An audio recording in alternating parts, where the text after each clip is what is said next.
jamone moɗon musidɓe tedduɓe hettotoɓe radio kabaruji on calminama on juurama eɗen gandi hande altine 18 lewru septembre hitande ujunaji ɗiɗi 17 ambassade da Guinée Bissau ɗo Lisboa leydi Portugal ɓe noddi kala on mo ganduɗa ka hoorejo walla ka gardiɗo association walla mbiya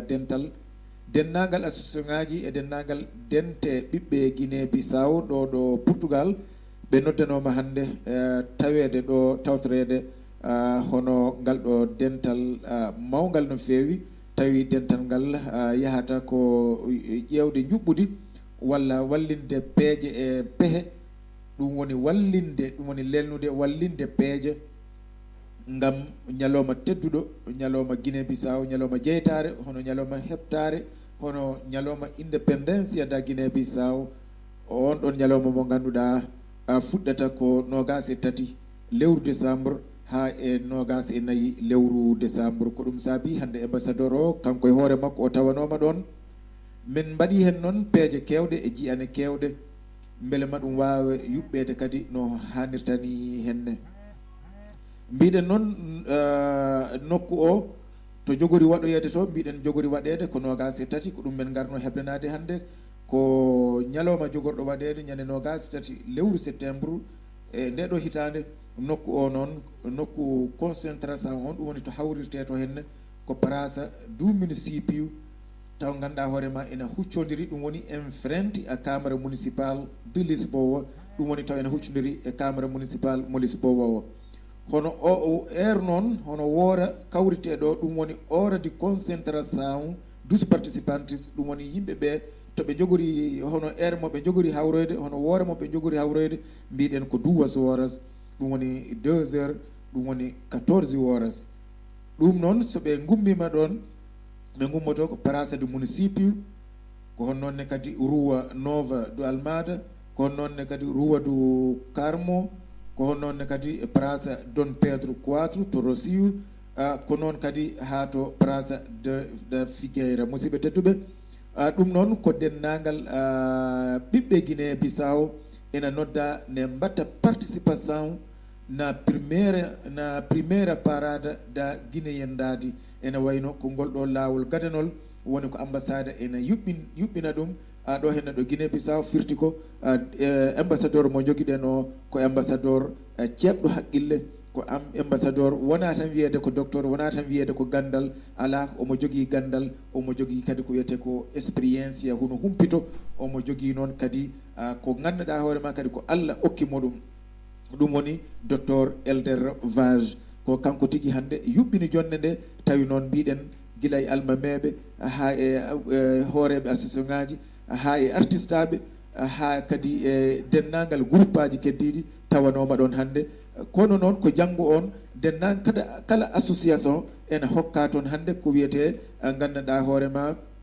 ko wiyete fiche mo ganduɗa wiyete ko fiche de confirmation de participation na primeira parada da guinéyendadi ɗum noon fiche technique mo ganduɗa kala association na wawi haalde ɗon no foti yimɓe jogori tawede dental ngal hono ñalawma o no foti kadi hol nokkuji kadi ɓe mbawata rendude beele otoji gimmototo ambassade da république da Guinée Bissau ara tawaɓe ɗon nawaɓe hol noon kadi hol e mabɓe ɓe ganduɗa kertori ko gamri hol hertoriɓe kadi e musique hol hertoriɓe kadi e jimri ko honnoonne kadi groupe aji keddiɗi e almameɓe jaate koye mumen jamirama yo ɓorno comci julɓe paadiraɓe ɓe kadi catholique ɓe ɓorno comci catholique ɓen kala ɓe ganduɗa ko yimmoɓe walla amoɓe goto e mabɓe foof wata ñemtin goɗɗo o goto foof yo wat gollal muɗum gollal labtugal ko alda e yeccitade alda e yeeƴade ɗum no musidɓe tedduɓe en tawanoma toon e dow inde association meɗen association guinéen paraculture et solidarité sociale tawano e meɗen ko min Cheikh Oumar Sall mo ganduɗa kan woni hoorejo association o hoorejo gadano hoorejo ɗimmo o hono cukko hoorejo o ko docteur Dieynabou Balde mo ganduɗa kadi minen fof kadi komin journaliste aɓe kadi ɗo radio meɗen radio kabaruji nde wonno radio kabaruji ngo koye association he jeeya e ko noonne kadi présidente de assemblée générale de association meɗen o hono kadi hono Ibrahima signor Ibrahima Solo Balde ɗum noon musidɓe tedduɓe yimɓe heɓɓe kawti toon kono won interviste aji kadi baɗɗi fayida ɗi radio kabaruji waɗi ɗum toon tawi dogne ɗum ko docteur Dieynabou Balde ɗum noon min gacciɗamo e docteur Dieynabou Balde e interviste mo o wadde kadi e docteur Abdoulaye Alhaji Kalifou Balde mo ganduɗa ko kan woni juriste hono ambassade Guinée Bissau ɗo Portugal kettoɗen noon on saaha musidɓe tedduɓe jokkodiral hono interviste mo docteur Dieynabou waddi e docteur Abdoulaye Alhaji Kalifou Balde toon tigui to nder ambassade hono ambassade de République de Guinée Bissau ɗo e Lisboa wuro lamorgo leydi Portugal bisimilla moon musidɓe tedduɓe.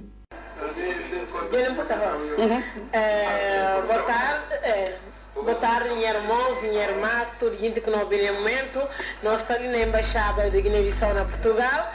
Precisamente nós estamos numa atividade que é de comemoração do Dia de Guinendade. Mais de que ninguém não tem no irmão que é o Dr. Abdoulaye Balde, que é funcionário também de embaixada, jurista, que nós vimos falar um bocadinho sobre atividades de encontro, que nós tivemos uma iniciativa muito importante que a embaixada organiza. Pensa como a Ana passa a palavra para a doutora Abdoulaye para dar mais pormenores sobre o evento. Obrigado, minha irmã, minha prima Dieynabou Balde. Contente com a questão que levantamos. De facto, nós estamos iniciando hoje ali na Embaixada de Guiné-Bissau semana comemorativa 44 anos de independência de Guiné-Bissau. Isto é, nós começamos hoje na UCLA, na sede do UCLA, com palestra com subordinado do tema investimento nos bijagós. Isso significa que teve a intervenção do senhor embaixador Dr. Helder Vaz, com o senhor diretor-geral do turismo Dr. Manuel Alípio, com o coordenador do departamento de ecoturismo IBAP, sede Abdoulaye Seck, e na qual foi abordado aspectos a nível de chama investimento de empresários que podem investir na área de turismo na Guiné-Bissau. Guiné-Bissau tem uma potencialidade turística que muitas vezes que está divulgado fora, e o papel essencial de palestra foi incentivar, demonstrar público em geral de como e tem potencialidade para investimento, nomeadamente no ecoturismo, que serve preservar a biodiversidade que nós temos, que animais selvagens, que fauna e flora que nós temos na Guiné-Bissau, quer no continente, quer nas ilhas dos bijagós. E o que falaram? Isso aí duas ideias essenciais de como quem investir na Guiné-Bissau e pode investir tanto na ilha dos bijagós, mais direcionado para ecoturismo ou para turismo, aquilo que está chamado de turismo tradicional, no continente, que serve na toda a região de Guiné-Bissau. A par do programa que nós temos também um vasto programa que vai desde o dia 18 até que culmina com o dia 24, que será o domingo. Nós acabamos de renegócio entre embaixador, com o corpo diplomático, com mais dirigentes associativos, para debruçar sobre aspectos relacionados à parada de Guiné-Ndade. O que é parada de Guiné-Ndade? É dia de festa, dia de Guiné-Bissau, que é bem celebrado no centro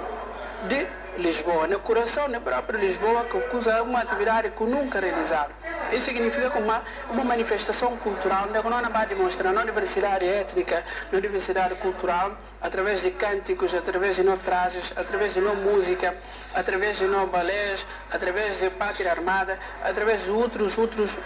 grupos que nós podemos apresentar para mostrar todo o público português, que todos os turistas que estão viajar, que estão bem com a cidade de Lisboa, para eles também terem contato com a cultura, para terem aqui a ansiedade que deseja de vir com o Sinoterra. Esse essencialmente para vender uma imagem positiva de Guiné-Bissau, para vender um bom nome de Guiné-Bissau, contrariamente àquilo que passa na televisão, na mídia, que corresponde à realidade.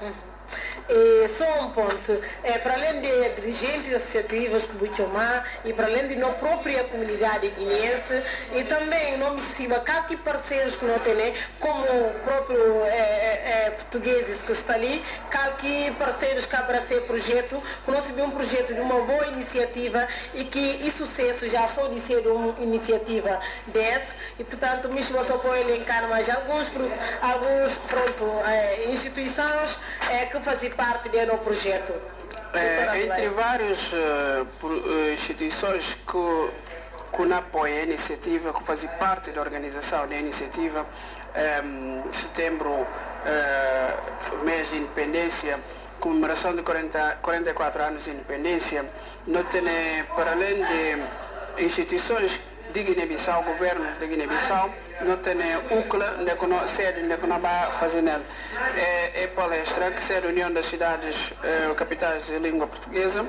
nós temos Câmara de Comércio entre Guiné-Bissau e Portugal,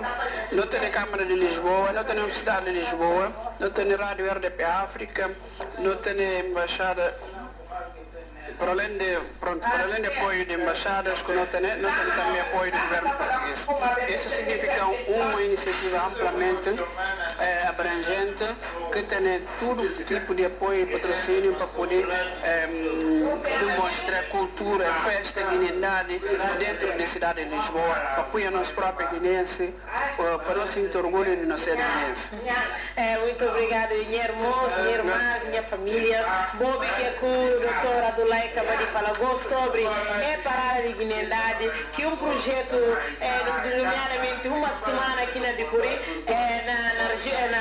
na cidade de Lisboa, e que não conta com parceiros não só guineenses de associações, mas também com próprios nacionais portugueses que abracem o projeto e, portanto, Bobi, que é que não incentiva como rádio, Cabarude, rádio de informação, e para incentivar todo o público, para não vai em massa, não mostrar não diversidade cultural e para não apoiar o projeto, que belíssimo projeto. E para despedir, pensa a doutora Adulai, e não falar um bocadinho de que tipo de incentivo a gente em relação no dia 24 de setembro, que dia de parada de guinendade. Rádio Cabarude, antes de terminar, não felicita vós, bom trabalho interessante que vós estão a fazer na divulgação de cultura, na divulgação de nome de Guiné-Bissau. Tem conhecimento, não acompanha para e passo diariamente todas as publicações que está fazendo, não sei como bota em contato, bota a nível de todo canto do mundo, tudo gente está bem rádio. E no rádio que não está carinho, e não fazer votos para continuar assim, para engrandecer o nome de Guiné-Bissau, nome do povo de Guiné-Bissau, nome da cultura e tradição, para ver esse que não junta. E está satisfazendo o tio, boa presença, boa estar ali a voz, boa estar a fazer a divulgação em direto, e para nós é extremamente importante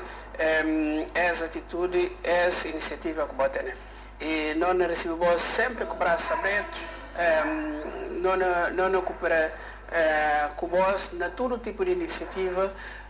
no nome de Guiné-Bissau, que juntaram e que não terá. Muito obrigado e abraço muito especial para todos os ouvintes de Rádio Cabarude, desde Guiné-Bissau, desde Senegal, desde Mali, Mauritânia, Estados Unidos da América, Portugal. E não apela, antes de terminar, uma participação massiva de todos os cidadãos, toda a comunidade que está ali na Portugal, ali na Lisboa, quando pode participar no dia 23, parada de Guinendade, que será um dia de festa, um dia de cultura, manifestação mais alto nível de nossa Guinendade. E começa a partir de 2 horas da tarde, concentração na sede, na praça do município, na Câmara Municipal de Lisboa, para quem conhece Lisboa. E esse, como pode falar vós, não convida vós, mais uma vez, vou participar, e Guiné de tudo nós, e festa não é fácil, com certeza. Muito obrigado, minha irmã Bobi, no público Bobi que está ouvindo na Rádio Cabarude. Nós estamos com o doutor Adulai, de Embaixada de Guiné-Bissau na Portugal, e para falar tudo gente de Embaixada, obrigado pela iniciativa. E uma boa iniciativa ainda mostra como guineenses não podem unir para não fazer uma coisa que é sucesso. Essa é a iniciativa de um sucesso. E mais uma vez para apelo, assim como o doutor Adulai falar, dia 23 de setembro, não vai em massa, não mostrar a guinendade, cidade, não mostrando cultura, não mostrando diversidade e, portanto, a Embaixada está de sucesso para a iniciativa. Muito obrigada a todos lá em nome da Embaixada. Quem participou da reportagem na Rádio Cabarugi, doutora Jena Bubalde, e acompanhado com o doutor Seco Marçal, que é o diretor de rádio. Muito obrigado mais uma vez. Muito obrigado. Muito obrigado, Dr. Jenabu Balde. Muito obrigado, Dr. Abdullahi Alaji Khalifu Balde.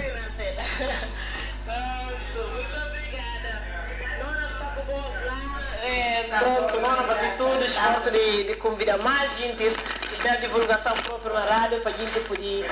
vai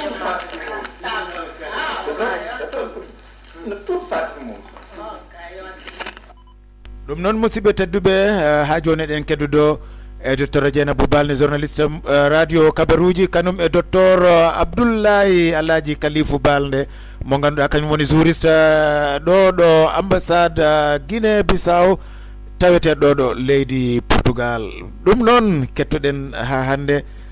hakkude docteur Dieynabou Balde docteur Abdoullahi Khalifu Balde. ɗum noon musidɓe tedduɓe bisimilla mon e interviste ɗimmo o ɗo noon ko jokkodiral kala ko haalano e kriol watte ɗo e pular kadi ha hande tawi ko kamɓe ɗiɗo kadi woni ko baddata ɗum noon bisimilla mon musidɓe tedduɓe. jam ñalle moɗo musidɓe tedduɓe enen ɗo ga radio meɗen radio Kabaruji radio bi mi wi mi bimami no min mbowi wiide ni ko radio fulɓe ko radio daraniɓe fi diine fi pular e fi kollirgol fi leñol meɗen e hollirgol fi si leydi meɗen Guinée Bissau. ɗum noon hande enen garno ɗo ɗo mbashaɗa meɗen Guinée Bissau Portugal enen gondi ɗo he docteur Abdoulaye Balde mo ganduɗa ko musidɗo meɗen juriste meɗen liggoroɗo gam mbashaɗa meɗen Guinée Bissau ɗo Portugal ɗo. ɗum noon hanko arano ɗo joɗoɗade ko yewrere fi waggol ko wiire parade walla hawringol yimɓe e ɗum noon dental fi hollirgol Guinée Bissau hollirgol culture meɗen hollirgol ko gonɗen e ko joguiɗen. ɗum noon ko ha holla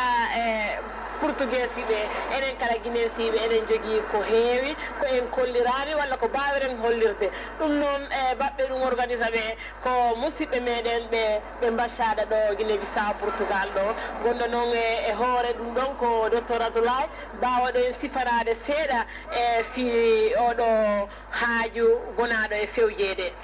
docteur Abdoulaye minen gokkama haala. radio Kabaruji radio bimmi bimami musidɓe am tedduɓe kala to gonɗa mino salminima mino juurama mino jaɓɓoma min Abdoulaye Balde min assesseur juridique ambassade Guinée Bissau ɗo Portugal ɗo. joni kono wini musidɗam o Dieynabou Balde journaliste o han ko joni minen sako fayda ko wiire woytore e 44 minutes minen sako réunion générale komin joguino han e comunidade dirigenti e associative ɓe. o réunion ko hokko wonno fandare muɗum. o réunion ko waggol pourpara ɗum woni moƴƴingol keɓanagol fi koko wiire ñalade diya deguinendade ɗum woni parade deguinendade. hokko woni parade deguinendade ɗum kadi ko on idée ko guelan ko Espagne watte. Espagne woodi ñalade ɓe comunidade hispanique ɗum woni yimɓe guiwruɓe Amérique latine ɓe ɗo Espagne watta manifestation culturale to nder Madrid. to nder Madrid woni ñalade unduma singalam ɓe puɗɗi ɗum wadde unduma woni fayda ñalade touristique addugol noonma yimɓe noonma touristaɓe ha anda ha wiya yo ɓeɗo ko culture yimɓe Argentina ɓeɗo ko culture yimɓe Colombia ɓeɗo ko Chili ɓeɗo ko Peru ɓeɗo ko Nicaragua. joni ko ɗum wadde minen kala ambassadeur o addi o idée ɗo Portugal ha minen kala min mbawa hollirde culture meɗen o yimɓe ɓe portugais ɓe tourista ɓe anda rigui hoko woni culture hoko woni guinensi hoko woni tradition maɓɓe o. joni ko ɗum woni fandare amen nde waɗi min mbaɗi convoqué noon ma dirigente associative ara tawede on tuma sin goto ɓe dirigente waɗa mobilise communidade muɗum on yimɓe makko ɓe associade ɓe ha ara tawede ñalade noga c'est à dire ɗum woni asse o partir du fana o ɗum tuma waɗe concentration to wiide place du municipio ɗo ɗo Camara municipal de Lisboa on tuma si yimɓe ɓe fokkira e yimɓe goɓɓe waɗa bawɗi goɓɓe waɗa jiɓɓi goɓɓe waɗa kala no siko imam ɓe ɗum woni cheikh ɗum julnoɓe ɓe ɓen faala ɓen kadi faalama tawede ha ɓe mbawi tawede goto ɓe no ardi ni tawa watta ko goɗɗo watta ko watta imita goɗɗo ñemminta goɗɗo kono waɗa no culture muɗum on no mbaɗi makko ɗi wonir ni yaha hollira ha minen Guinée Bissau ko diversité ɗi cultural ɗum woni woodi yimɓe musulmano ɓe woodi wonaɓe musulmano ko ɗum faadare nde ko ɗum woni hawringol yimɓe ɓe piiw wona hunde worere wona ñalande piije jaale ñalande yimɓe ɓe waɗa recordation tigi to leydi meɗen to ɗum noon musidɓe tedduɓe o nani ko Abdoulaye haalani en ɗo fi nde ɗo ñalande ɗum noon no hono eɓɓira neɗɗo tawano e jooɗodal he ɗum woni imamɓe meɗen ɗum woni mawɓe meɗen ɓe jamaji ɓe piiw jaaɓi projet to ɓe nanguiri ɗum juuɗe ɗiɗi walla juuɗe sappo no mbaweren wiide ɓe mbi ɓe ballat ɓe mbaɗa mobilisa yimɓeɓe ha enen piija hen kolliren Guinée Bissau kolliren ko joguiɗen kolliren hoɗum kala mbaweren okkorde portugais ɓe ganda enen kala enen jogui piiji koɓe ganda ɗum ɗon ɗi moƴƴi ɗum noon ko mbaweren wiide ɗo ko reñalade ñande noga e tari ndu lewru kono yimɓe jaa ɗum noon kono yaa no heewiri ha hollira Guinée Bissau enen ɗo ɗum noon enen jokki en ɗam enen nangodiri enen paala hollirde ko gonɗen ɗum wonani Christon wonani pullo wonani ceɗɗo wonani manja ko piiw ko guinéensi ko ma kawriren enen piija hen kolliren hoɗum woni Guinée Bissau i moƴƴi noon kankara oɗo initiative o mbachada o holli ɗo o ko initiative moƴƴuɗo ko mbawɗo wattidde yimɓe ɗum noon wattide yimɓe ha holla ko ɗum woni leydi mumen ɗum noon jarama hol okka woni docteur Abdoulaye ha mo haalna en hoɗum woni wasiya makko hoɗum mbo wawara wadde ɗo yimɓe wajade yimɓe dow oɗo projet to radio kabaruji min komi ovinti asidu ɗum woni mi hettoro toujours radio kabaruji mi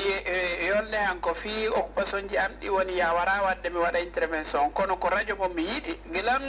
gilam pour maire mumen to mi yi radio o mi welana ɗum hakkilanki nangi radio o pular am o fayda ko ɗon mi ɓursa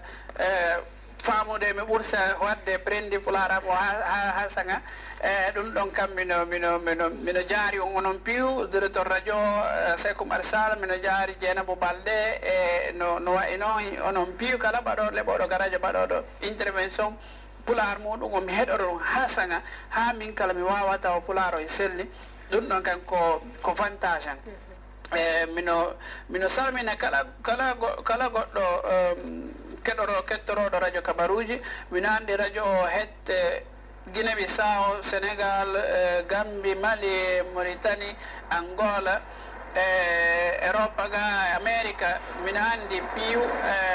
ɗum mino setta ɗum mino salminemo kala inde muɗum yettode muɗum mino no battini hunde worede ligganoɗen leyɗele meɗen ɗe wona ɗum Guinée Bissau wona ɗum Sénégal wona ɗum Mali se liggima han en battiri ham leyɗele amen ɗe pour sa yarde yeeso ay tubaɓɓe ɓe wakkilima moƴƴini ɓe mbaɗi désenvolve leyɗele maɓɓe ɗe enen kala ko ɓe mbaɗen kimmanen ɗum mbaɗen désenvolve leyɗele meɗen ɗe ha en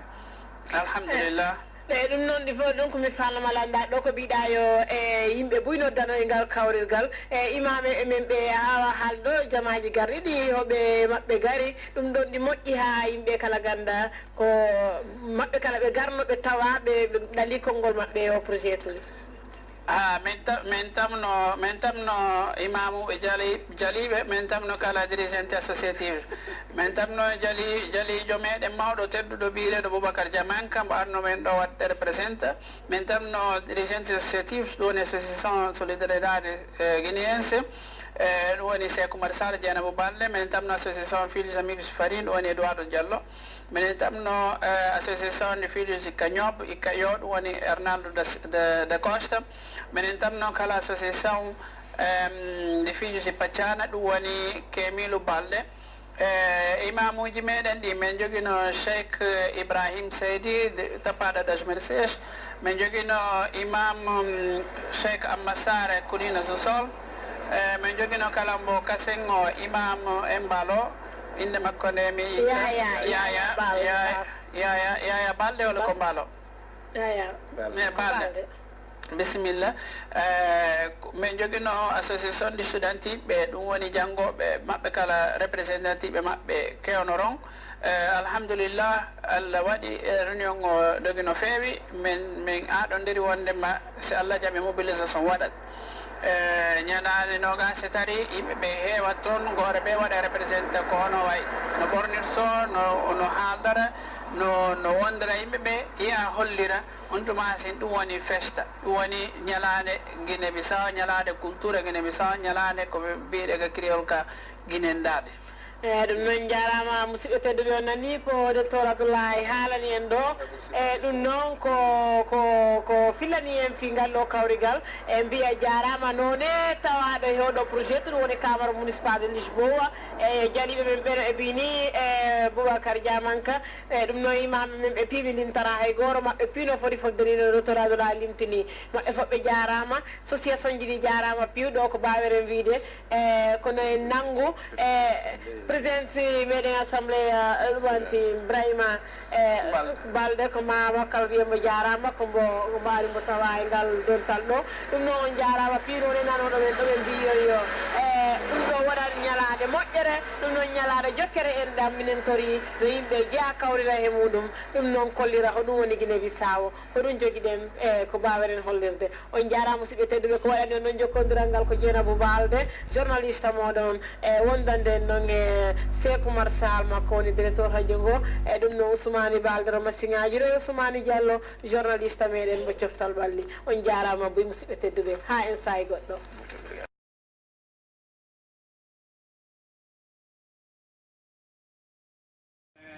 Tendo conhecimento de acompanhar para e passo diariamente todas as publicações que está fazendo, assim como bota em contato, bota a nível de todo o canto do mundo, tudo gente está ouvindo a rádio. E no rádio, e rádio com nota carinha e não fazer votos para continuar assim, para engrandecer o nome de Guiné-Bissau, nome do povo de Guiné-Bissau, nome da cultura e tradição, para ver esse que nos junta. E está satisfazendo o tio, boa presença, boa estar ali a voz, boa estar a fazer a divulgação em direto e para nós é extremamente importante essa atitude, essa iniciativa que pode ter. E nós recebemos sempre com braços abertos, nós cooperar com vós na todo tipo de iniciativa, no nome de Guiné-Bissau, que é juntano e que é notar. Muito obrigado e abraço muito especial para todo o ouvinte de Rádio Cabaruji, desde Guiné-Bissau, desde Senegal, desde Mali, Mauritânia, Estados Unidos da América, Portugal. E não apela, antes de terminar, uma participação massiva de todos os cidadãos, toda a comunidade que está ali na Portugal, ali na Lisboa, que não pode participar no dia 23 paradas de Guinendade, que será um dia de festa, um dia de cultura, manifestação mais alto nível de Guinendade. E ainda começa a partir de 2 horas de tarde, concentração na praça do município, na Câmara Municipal de Lisboa, para quem conhece Lisboa. E esse, como por falar a voz, não convida a voz, mais uma vez, vou participar, e Guiné de tudo nós, e festa não é fácil, com certeza. Muito obrigado, irmãos. Vou ouvir no público, vou ouvir